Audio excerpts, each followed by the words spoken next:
A woman buys a gift card at a supermarket, slides it into a birthday envelope, and mails it across the country. A week later, her nephew scratches off the panel, types the code into the store's website, and the screen tells him the balance is zero. The card was never used.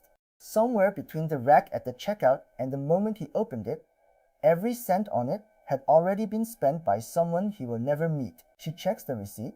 The card was activated, the money was loaded, and yet by the time it reached a real person, it was empty. Nobody broke into a vault. Nobody stole the physical card. The value simply walked off the card while it sat in an envelope, drained by a machine that had been quietly guessing at cards exactly like it. This is one of the strangest thefts on the modern internet, because nothing about it looks like theft. There is no forced door, no skimmed wallet, no hacked account with a password behind it. There is only a number, and the slow, patient work of guessing which numbers happen to be worth money.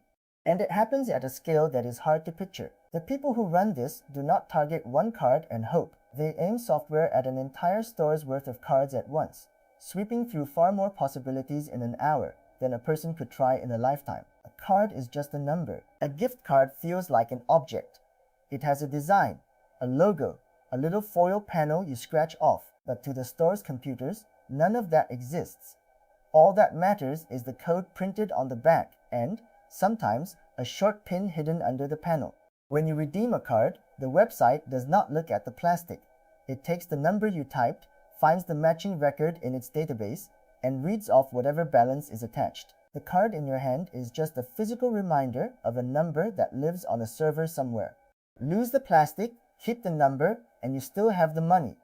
Learn someone else's number, and you have theirs. That is the quiet truth underneath this whole story. A gift card is not really a card at all.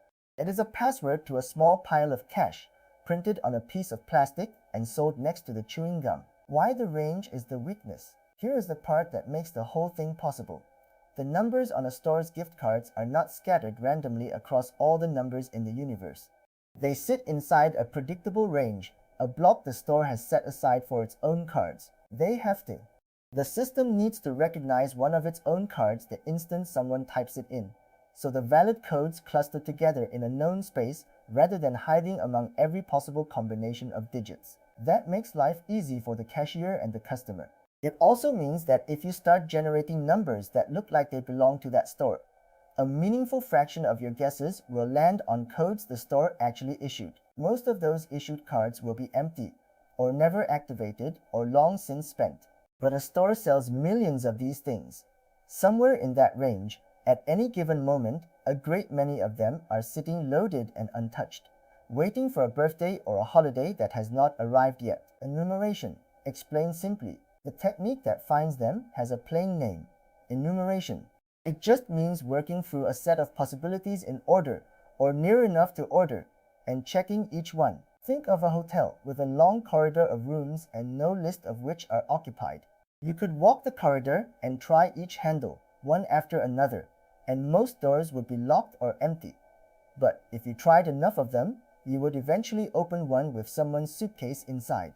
Enumeration against gift cards is that corridor, except the door's number in the millions, and the machine tries them far faster than any hand ever could. The attacker does not know which specific cards have money. They do not need to.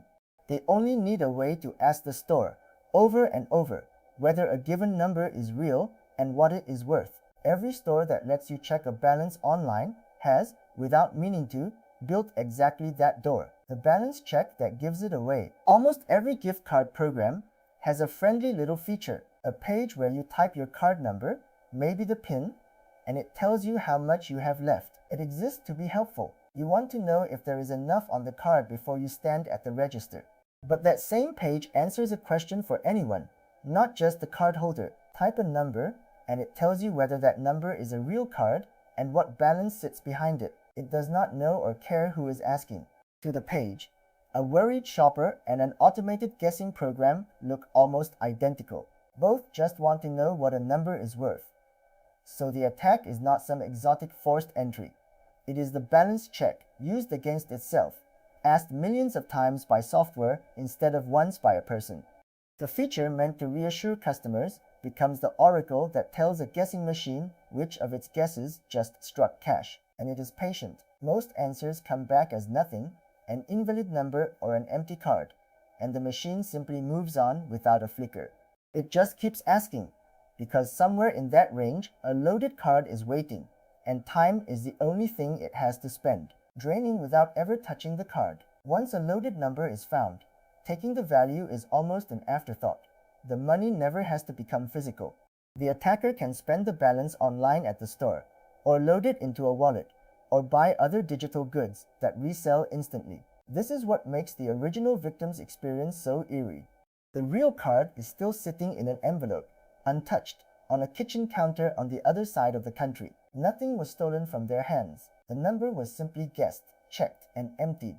All of it happening in a place the cardholder will never see. Why gift cards specifically? You might wonder why this energy goes into gift cards rather than something else. The answer is that gift cards sit at a rare intersection of properties that almost nothing else has all at once. They are treated like cash. The store honors the balance without asking who you are, the way a $20 bill works for anyone holding it. There is no account login, no identity tied to the value, no bank sitting behind it asking questions. They are hard to trace. Money moved through a gift card does not carry a name the way a bank transfer does. By the time anyone notices a card was drained, the value has usually been spent or resold, and the trail is a tangle of digital goods and resale sites rather than a clean line back to a person. And they are easy to resell. A whole open market exists for discounted gift cards, perfectly legitimate on the surface, where a card worth $100 sells quickly for somewhat less. A stolen balance can be folded into that market and turned into clean money fast, with the buyer none the wiser. Cash, untraceable, and liquid.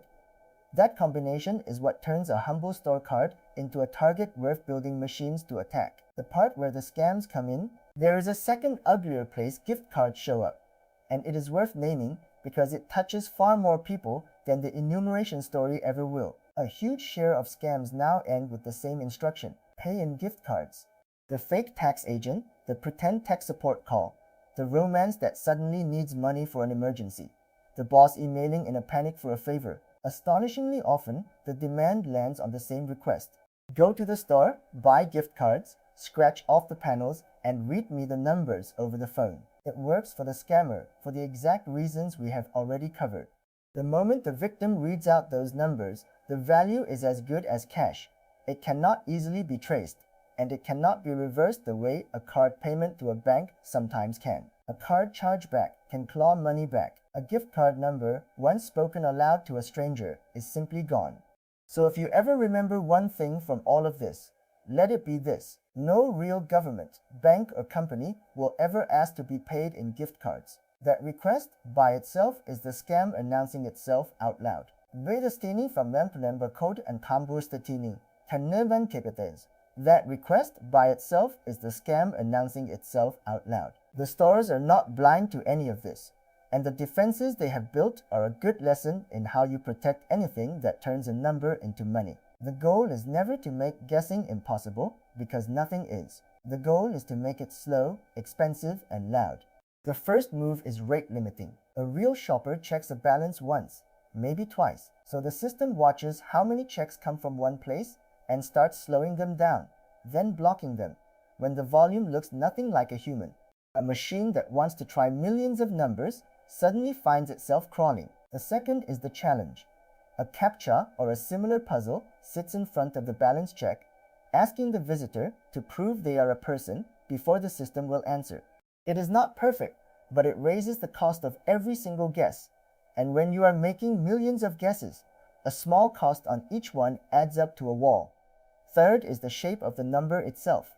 Longer codes, with a pin drawn from a much larger and more random space, mean that guessing lands on a real card far less often. If a billion possible numbers hide only a handful of real cards, the corridor of doors becomes so long that walking it stops being worth the effort. The fourth is locking. After a run of failed checks against numbers that are not real cards, the system can freeze that source out entirely.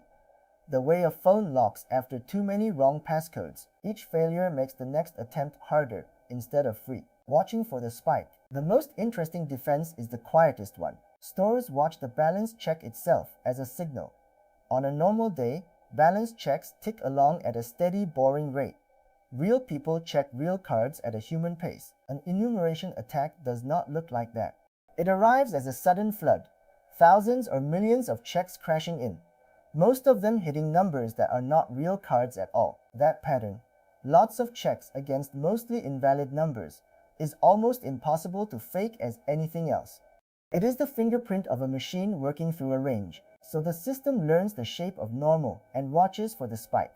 When balance checks surge, especially against numbers that keep coming back invalid, it can throttle the whole channel, demand a challenge, or shut the balance check down for a while. The very behavior the attacker depends on becomes the thing that gives them away. Defense in layers. No single one of these stops a determined attacker on its own. Rate limiting can be spread across many sources. A challenge can sometimes be solved. That is the point.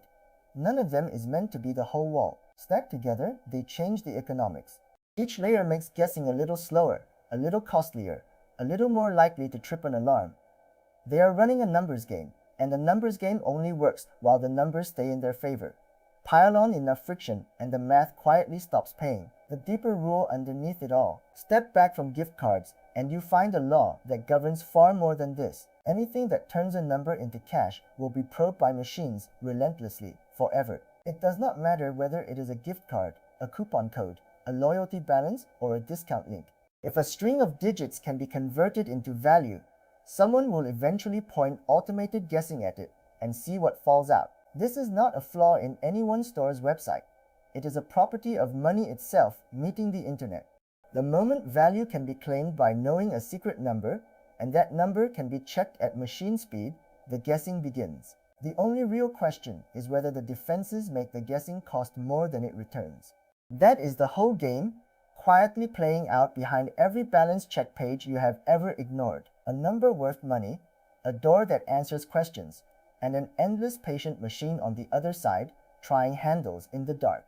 If this is the kind of thing you find yourself thinking about, the hidden machinery behind the ordinary surfaces of the internet, then you are in the right place. Subscribe and follow the rabbit hole because there is a great deal more of it.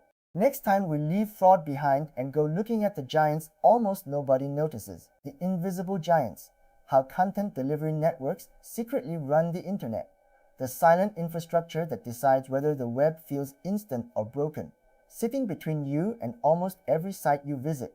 That one is coming up next.